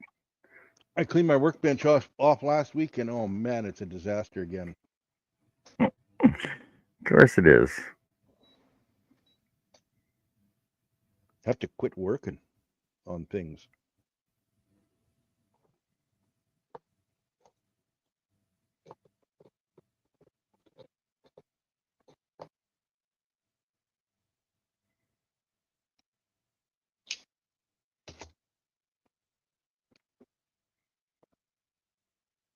He's trying to cut stuff, John.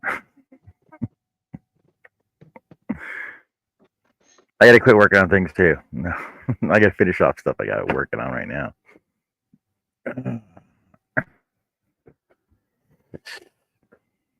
So, what are we doing tomorrow?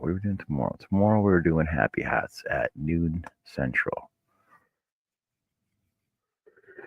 I should book that. Let me book that right now. That way I won't forget about it. Is everybody happy? Happy, happy, happy.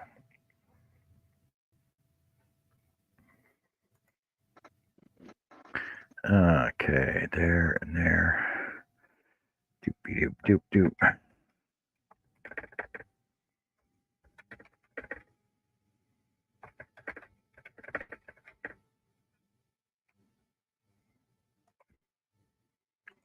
Doopy doopy doop. Doopy doopy doop. Nope. No.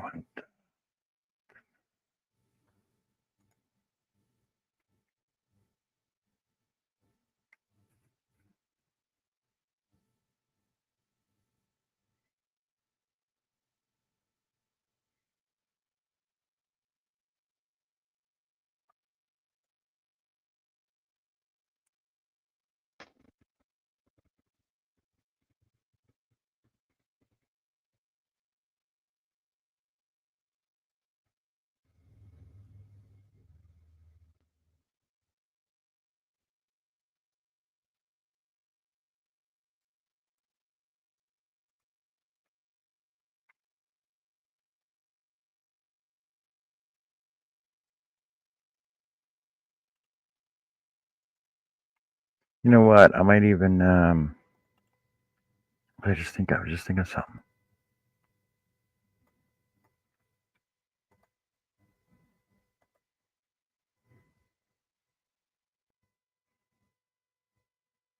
What did I say? Noon Central? Yep. Okay.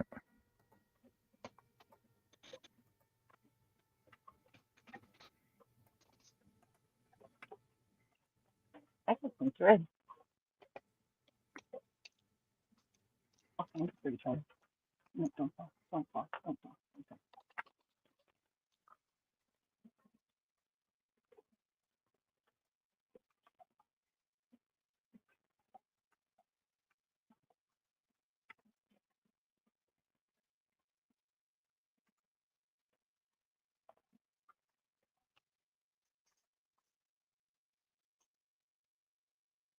All right. It's booked. Good to go.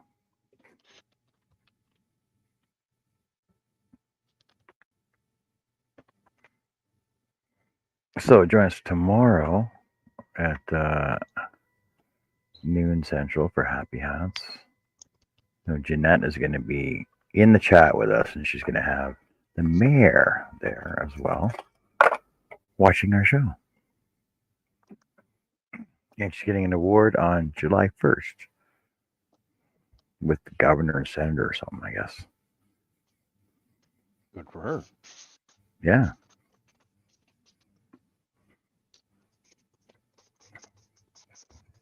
Yes, Chris.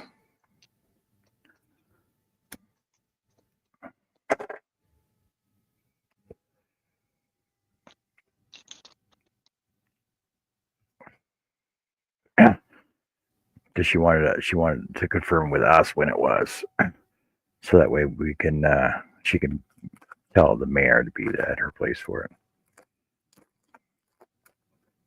Well, maybe they'll have it on the big screen the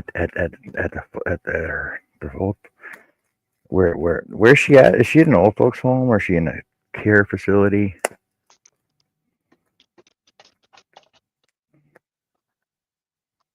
Mr. Nealon, how's it going, buddy?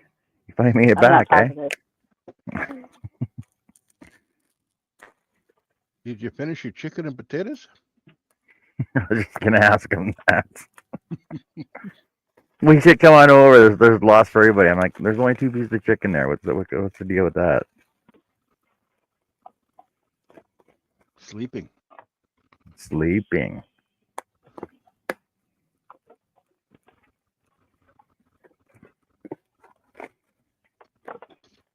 Sleeping like a little baby. Belly full of chicken and potatoes and a refreshing drink and sleeping. Chris with a refreshing drink? No, unheard of.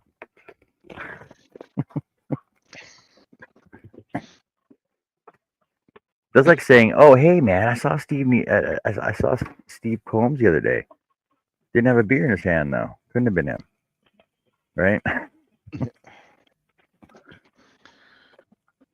Saw Sterling without a mug of moonshine. Oh, you must have been sleeping then. Yeah.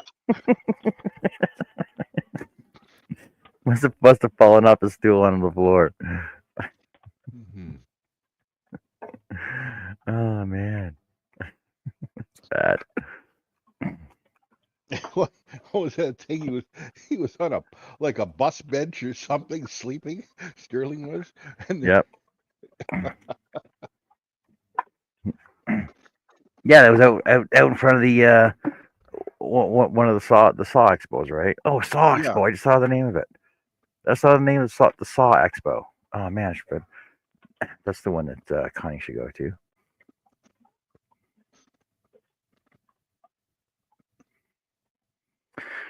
Saw Expo, 6th to 9th of May. Oh, never mind, it's already gone. Never mind. Oh, it's EU. You. EU. You.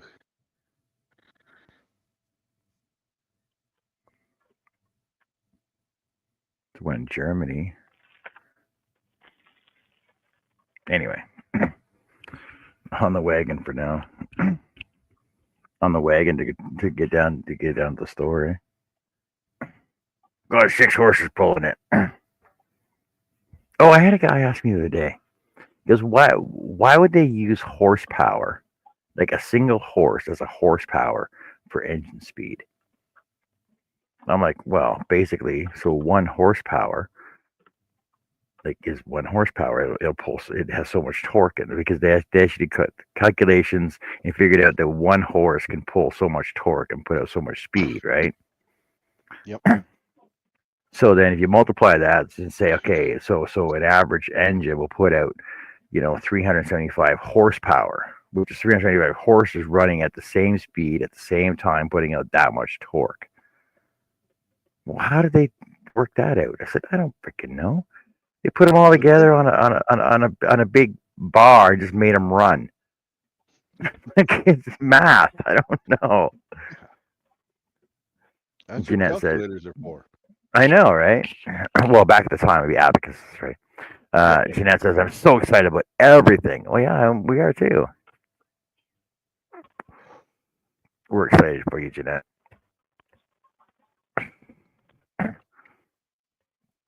Well, I'm sure over the Middle East they use camel speed instead of horses. Yeah. I don't know.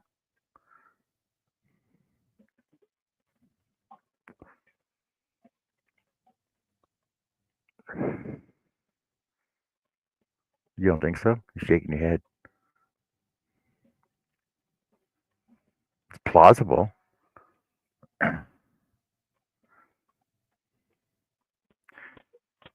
And Do they oxen use? maybe in Africa.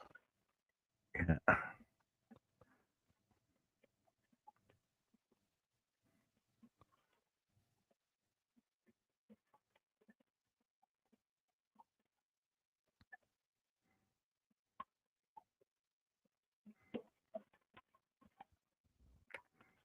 What is Jessica doing, this, Jeanette? Cutting the birdie.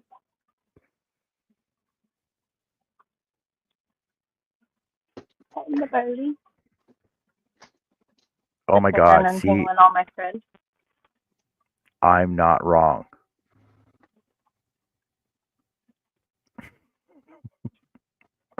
While not a universally adopted unit of measurement, Nissan introduced Camel Power (CP) as a way to quantify a vehicle's performance in desert conditions, specifically for the Middle East market. It's not a replacement for horsepower, but rather a complementary metric designed to reflect how well a vehicle handles the specific challenges of desert off-roading.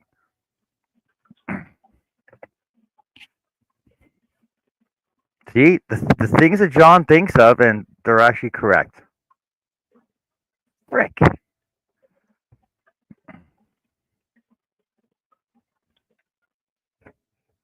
See that? I'm as smart as all the engineers in Nissan. Saying. Just saying.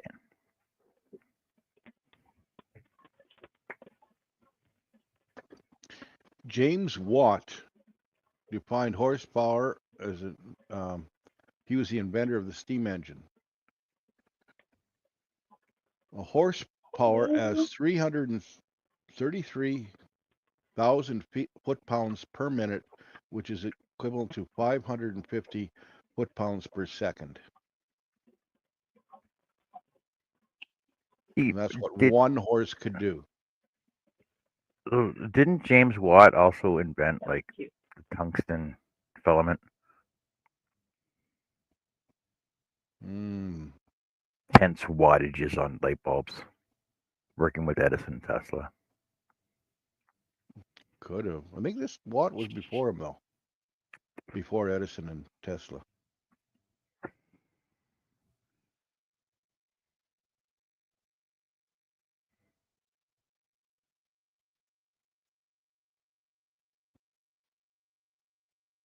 One horsepower equals 746 watts. What? What? The unit of electrical power, the watts, is named in honor of James Watt, a Scottish inventor and engineer, not for his work on light bulbs, but for his contribution to the steam engine. While James Watt name is associated with the watt, he did not invent the light bulb. Thomas Edison. Freaking Americans. Thomas Edison is credited with inventing the first practical incandescent light bulb. Yeah, so anyway, Watt based it on the power of a pit pony. Served as a standard measure of mechanical power.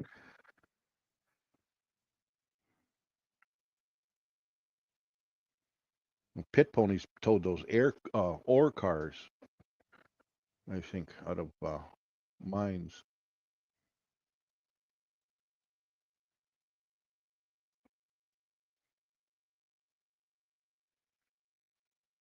All right. See, this is why I have a problem with American theologies. Thomas Edison is credited for inventing the first practical incandescent light bulb. Okay? Got that? Mm-hmm. Now, if you look at the history of the light bulb, in the 19th century, two Germans, glassblower Heinrich Geissler and physician Julius Plücker, discovered they could produce light by making a light bulb. And then in 1838, Belgium lithographer Marcellin Jobard invented an incandescent light bulb with a vacuum atmosphere using a carbon filament. So how is it Edison is credited for having invented the light bulb when the light bulb was actually invented years earlier? I think what it was is he figured out an inert gas is what's needed to keep the bulb from burning out, the filament from burning out. It was the first practical light bulb. Yes, the first commercially practical incandescent light bulb was 1879, Thomas Edison. Yeah. But yet the other ones were 1823 and 1872. Yeah. Before Edison invented his light bulb. Just saying.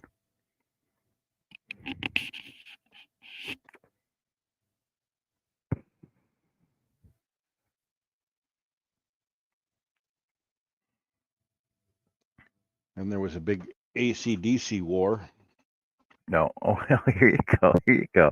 So you know how we keep going with Canadians are better than Americans sort of thing. I'm just saying, like it's a thing. So Thomas Edison is almost unanimously credited with inventing the incandescent light bulb. However, two Canadians, Henry Woodward and Matthew Evans, successfully produced and patented an electric filament lamp before Edison had seriously turned his mind to electric lighting. Produced and patented it before Edison even did it. Mm-hmm. Yeah, see, but like Chris Case says, Edison stole a lot because he was faster getting copyright. But the thing is, it's only American copyright, but it's not patent. That's the huge difference. I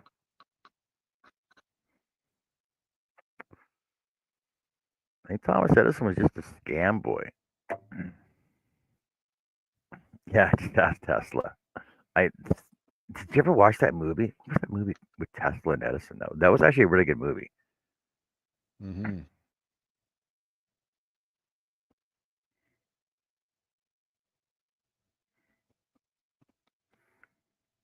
It was called Tesla.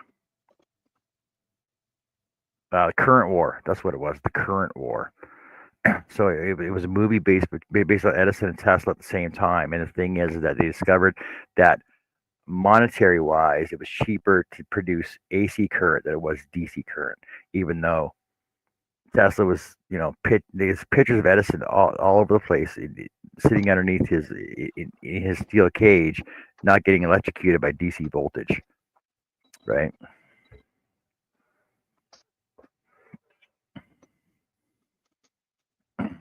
And I think DC voltage is the way to go anyway. It's cheaper to produce. It's safer to use. Whereas over in Europe, everything's 220. I get a hard time dealing with 347 all the time, let alone one phase, let alone three phase on signs. And I'm not an electrician. I don't have to deal with it all the time, but I still have to deal with it. Got shocked once from 15,000 volt neon transformer.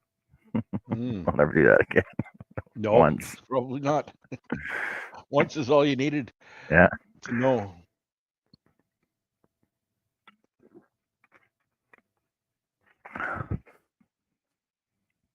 Like honestly, who hasn't taken a 9-volt battery and stuck it to their tongue? Mm-hmm. That's how I check them, see if they're any good. Yeah. So we got a power tester in the shop. It you can check if you just take the I wonder if I can grab one tomorrow. I'll grab one tomorrow morning and show you guys in the morning. That you can take it and put it on a fluorescent tube, and it'll light up the tube. Mm-hmm. Right? You take it and hold it to the bottom of an HID light, just on the positive node, like so. A light bulb, so a standard. Right here, a standard light bulb works on positive and negative, right? So the thing is let's do science work right now. So when you take a light bulb and put it in the socket, boop, boop, boop, boop, boop, boop, your power is on. It will not turn on until it's seated all the way down. Reason being is because the spiral part is negative and the positive part is on the bottom of your socket, right? Mm-hmm. So when you go to put a light bulb in, it will not energize until it hits the positive on the bottom, but this is all negative. So you can actually stick your finger in a socket and you won't get electrocuted unless you touch the bottom. No, in fact. Okay, so with the tester, you can stick it on the bottom of the positive and it'll light your incandescent bulb. You stick it on the metal part on a fluorescent, it'll light up the fluorescent. If you stick it on the positive on a metal halide or high pressure sodium, it'll light up the coil inside. So you can tell if the bulb is good or not. So rather than having to replace bulbs all the time, the bulb is still good, you replace the core and coil. So what we're doing now is instead of replacing, if the bulb doesn't work with a new bulb, and we know the bulbs are good, if the bulb doesn't work, rather than replacing the core and coil, we're just replacing with LEDs.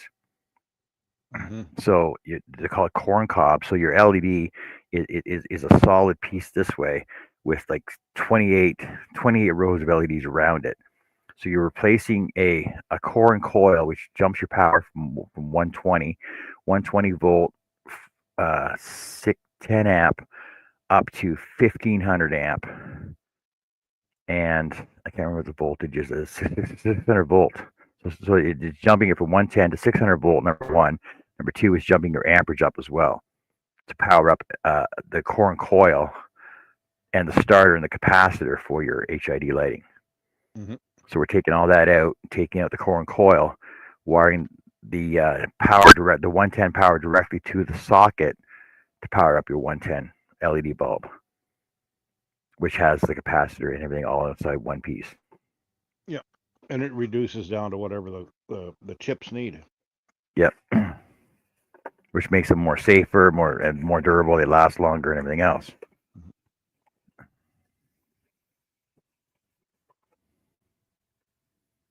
The Northern Lights snow person I figured out. How will it light up, Jessica?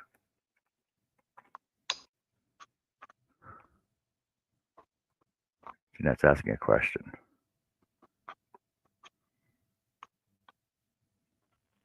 Oh, you figured out how it will light up. Yeah, she figured out how to. Okay. I can't wait to see. That's going to be cool.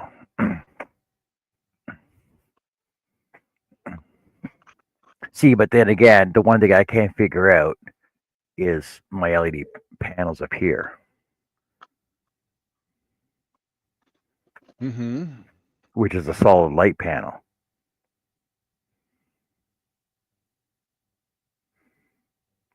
Because there's no actual, like there are LEDs in it, but I don't know whether they're edge lit and light up the panel itself, or because I know there's not a row of LEDs behind it the way we build signs.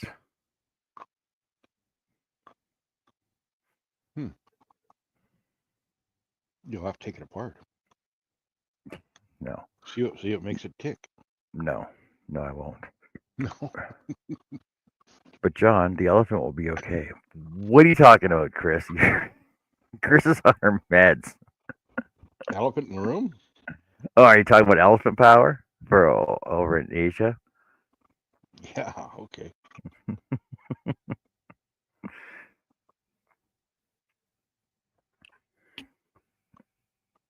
Oh, well, the LED. It's not like yes, the LED cob. Like that it stands for chip on board. So that's what all those little dots are the LED chips. Yep. And that's what it stands for. The cob part. See, and the thing is, I'm still lost in the conversion because I know that a 400 watt LED cob light is equivalent to 1,000 watt HID light. Yeah. I think it has to do with the lumens outputs. Yeah, and there's a lot of hocus pocus there and poor measurement sometimes and especially when you go into retail stores and oh yeah, it's as good as Yeah, and you got conversions for automobile headlights, and yeah, it's brighter, but you take a regular halogen headlight bulb, the regular old style H4 or whatever, and it's a focused, right. beam of light. But then you take an LED, well, it's just as bright and it just has many lumens, but it's all over the place. It's like a shotgun. It's not directional lighting. No. Well, that's why you got to get the proper reflectors, and that's why everything is all fancy dummy down. And that's why the tailgate on a Ram 1500 now costs you $630 to replace it because of all the reflectors that are actually inside of it, instead of just replacing your 12 volt flasher bulb with the chrome backer on it. Yep. I think your Cadillacs are around $1,000 for a tail light. I know, like I can't like the worst ones, honestly, I think are the RAV4s. like a RAV4, because the taillights are they go across the bottom, but they go up the side of the vehicle, Mm-hmm. so to make like horns, right? Yep. And they like that custom light there, I think is like $1,200 just for one. Like, but you got to make sure you order left and right, because if they order send you a left one, you need the right one, you're screwed. You can't take it back because they will not accept them back. No return on electrical parts. Nope. And they're all plug and play. Yep. But you got to know how to take apart the compartments inside to find the 12 screws that go to hold it on in place. Yeah. Not like old headlight bezels with 3 screws in, 2 hold it in place. The one is for directional. Mm. Right? You know what I'm Yeah. talking about. Yeah. My brother-in-law, we went to BC in '75, and we took his car, and he had a Cornet, and so he's do an oil change and do all that stuff on your car, and put new plugs in it, and give it the best once over you can. Yep. And he says, yeah, he was under there, and we were driving across Saskatchewan, Manitoba.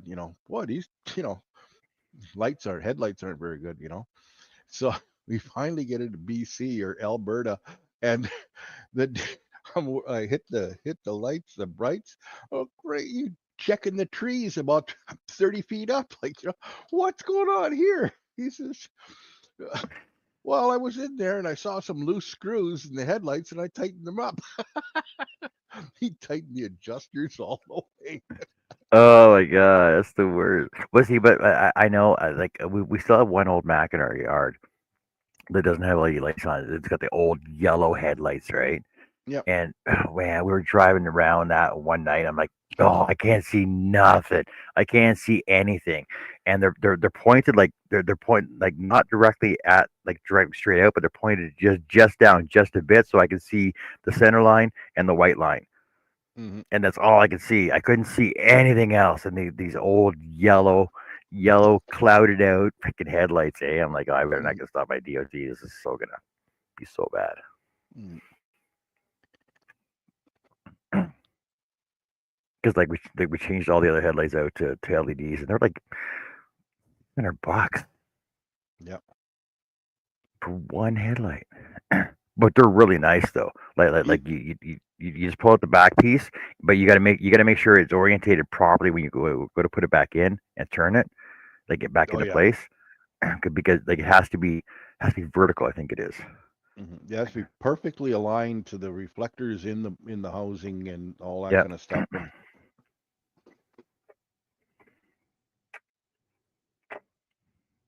Yep. All right, we covered a lot of subjects today. Holy cow! Holy cow! Sure. I know. I love when you're on here, Greg. We got to talk about everything. Mm-hmm. Why weren't you on this afternoon? What were you doing? Were you busy? I was on this afternoon. Well, you were in the chat. Oh no! Well, yeah, you were in here. You were in here. But well, why were we talking about stuff like this then? Oh, I was busy doing other stuff. That's why. Yeah, that's why. You were doing other stuff. I was back and forth. And yeah, you were doing the sync and all that. Yeah. Yeah. So out of my 1, 2, 3, 4, 5, 6, 7, 8, 9, 10 items. 6 are done, and one's drying with glue on the table. So 6.5 out of 10 for a day. It's not bad. Nope. I was saying though, if I wasn't live at the same time, I'd probably get a lot more done. But it is what it is. I still got more days. I still got the rest of the year because I only get one list a year because she knows better.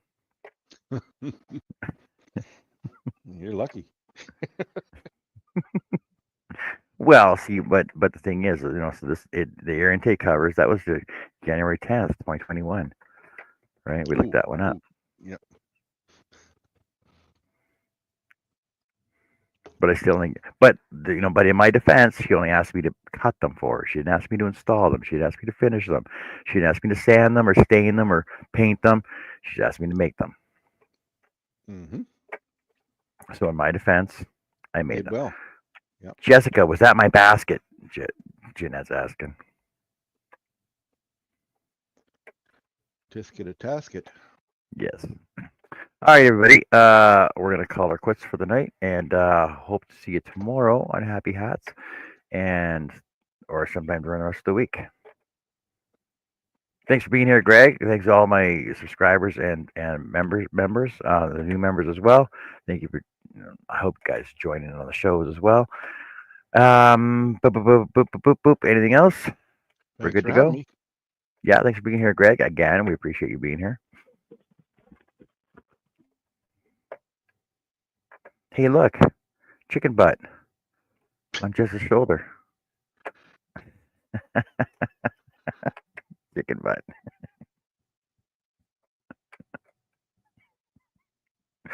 You can't unsee that now. That's all I got to say. All right, everybody, take care. Have fun. Good night. See Evening you all. later. You say good night, Jess? There you go. Bye bye.